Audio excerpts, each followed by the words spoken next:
talk about sin being imputed, right, from one person to another, how exactly does that work?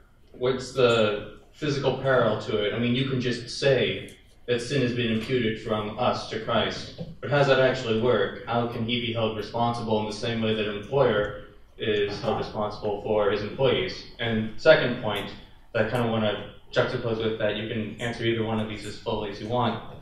Second point is, doesn't it correspond more closely to the psychological phenomenon of scapegoating, where we feel the need to punish someone, so we punish them?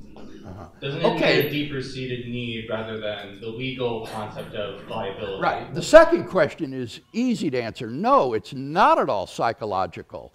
It is a legal or forensic transaction. And the use of judicial language in the book of Romans sets the context of the law court for this transaction. Before God, as the judge of the world, humanity stands condemned, guilty before him.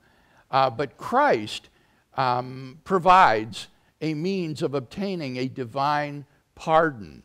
And I would say he does that through substitutionary punishment, by bearing our sin himself.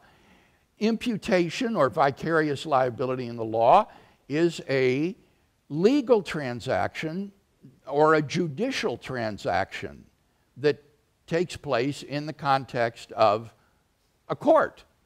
And that is the context for the book of Romans. It is the law court. God declares Christ vicariously liable for the sins of the whole world. So it's a legal transaction.